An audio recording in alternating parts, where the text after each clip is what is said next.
The room is quiet, almost too quiet, as if even the air is holding its breath. A single light falls softly across a chair, and in that chair sits a person who has learned how to survive by becoming invisible. Not because they wanted to disappear, but because no one ever truly stayed long enough to look at them. Not really look. They learned early that being unseen hurts less than being noticed and then forgotten. Gabriel Rolón once spoke about something so simple, yet so devastating in its absence, Alguien te mire, that someone truly looks at you. Not a glance that passes by, not eyes that judge or measure, but a gaze that pauses, that says without words, I see you, and I am not leaving. Many people spend their entire lives starving for that kind of look, even while surrounded by others. Think about how many times you've been in a room full of people and still felt completely alone. How many words you've spoken that fell into silence, how many emotions you swallowed because it felt safer to keep them hidden. When no one looks at you deeply, you begin to doubt your own existence. You start asking yourself if your pain is real, if your joy matters, if your voice has weight. There is a wound that forms when no one mirrors who you are. As children, we discover ourselves in the eyes of those who care for us. We learn that we are valuable because someone smiles when we enter the room, because someone listens when we speak. But when that gaze is missing, something inside us fractures. We grow up trying to earn looks, through success, through beauty, through being useful, through being quiet. Anything, just to feel seen. And the most painful part is this: sometimes people do look at us, but they don't see us. They see what they need, what they expect, what fits into their story. They don't see our fear trembling behind our strength, or our exhaustion hidden behind our smiles. Being misunderstood while being observed can hurt even more than being ignored. To be truly looked at means being allowed to exist as you are, without performance. It means someone notices the way your voice changes when you're tired, the way your eyes search for reassurance, the way you laugh a little too loudly to cover your sadness. It means someone is willing to sit with your silence without trying to fix you or escape. Many people are afraid of being seen because being seen makes you vulnerable. If someone really looks at you, they might notice your cracks.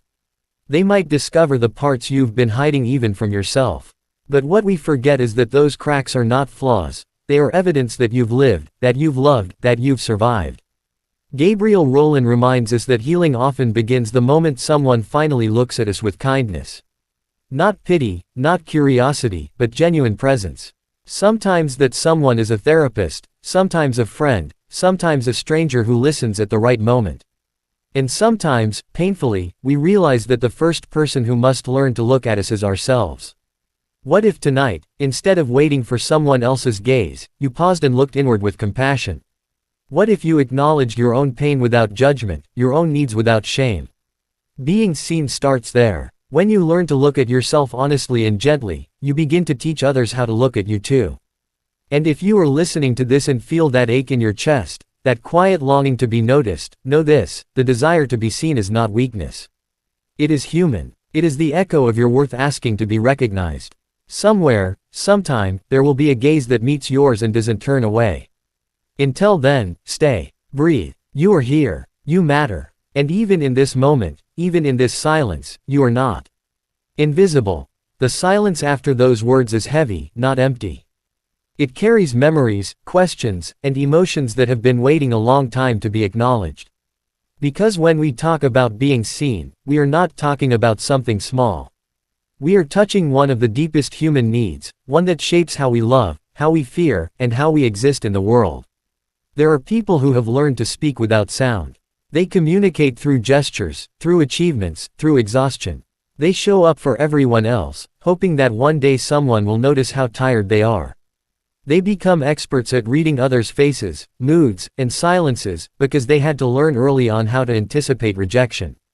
If I understand you first, maybe you won't leave. If I adapt fast enough, maybe you'll stay. But living like that comes at a cost. You begin to disappear from your own life. Your desires become blurry. Your boundaries soften until they almost vanish. You start asking others who you should be, how you should feel, what you should want. And all the while, a quiet voice inside you keeps whispering, "What about me?" Gabriel Rolón speaks to that voice. He speaks to the part of us that is tired of being strong, tired of explaining, tired of pretending that everything is fine.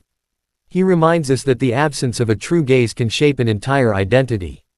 When no one truly looks at you, you might start performing instead of living. You smile at the right moments, say the right things, play the role that keeps you safe. And slowly, you forget where the role ends and you begin. Some people grow up believing that love must be earned, that affection comes only after usefulness, that attention is conditional, so they become indispensable. The one who listens, the one who helps, the one who never asks for too much. They believe that needing is dangerous, that wanting is selfish, that asking to be seen is asking for too much.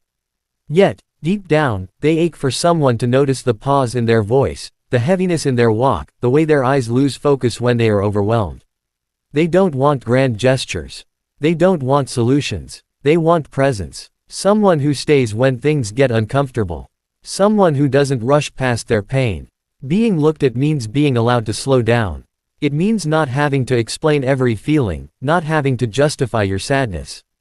It means someone trusts that what you feel is valid, even if it doesn't make sense to them. That kind of gaze says, you don't have to prove anything here. But here is the truth that is hard to accept. Sometimes we avoid being seen because we fear what will happen if someone truly notices us. What if they see that we're not okay? What if they see our anger, our jealousy, our grief? What if they see our need? Being seen means risking rejection, and rejection hurts more when it touches something real. So we hide, we laugh, we distract, we stay busy, we scroll, we work, we fill every quiet moment so that we don't have to face the emptiness of not being mirrored. And then we wonder why we feel disconnected, even in relationships.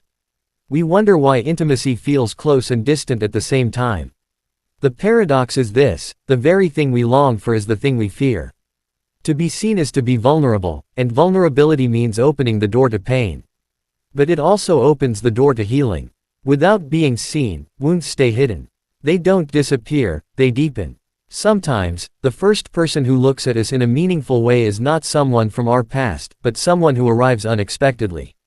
A therapist who listens without interrupting. A friend who doesn't change the subject when things get heavy. A stranger who asks a sincere question and waits for the answer. In those moments, something inside us exhales for the first time in years. And then there is another layer, one that is often overlooked: learning to look at ourselves. Many people have never truly done that. They judge themselves harshly. They minimize their pain. They tell themselves to be grateful, to be stronger, to move on. But looking at yourself is not about criticism, it is about recognition. It is about saying, this is what I feel, and it matters. When you begin to look at yourself with honesty, you may feel grief. Grief for the years you spent unseen. Grief for the child who waited for a look that never came. That grief is not weakness. It is a sign that you are finally paying attention. And something remarkable happens when you allow yourself to be seen, even by yourself. You become more real. Your relationships begin to change. You stop chasing attention and start allowing connection. You become more selective, not because you are distant, but because you value presence over noise. Gabriel Rolón's words linger because they point to a truth many try to ignore. We don't need to be fixed, we need to be seen. Healing does not always come from answers. Sometimes it comes from a look that says, I am here with you. If you are listening to this and feel tears rising, let them come. Those tears are not random. They are the response of a part of you that has waited a long time to be acknowledged. You are not broken for wanting to be seen. You are alive. And maybe tonight, as you sit with these thoughts, you can do something gentle for yourself. Pause. Breathe. Place a hand on your chest and notice that you are here. That your heart is still beating. That your story is still unfolding. You may not have been seen the way you needed in the past. But that does not mean you are invisible now. The gaze you long for is not impossible. It exists. And until it finds you, remember this: your existence does not depend on being witnessed by others. You are real, even in the quiet. You are worthy, even when no one is watching. And one day, when someone truly looks at you and stays, you will realize that you were never too much. You were simply waiting to be seen.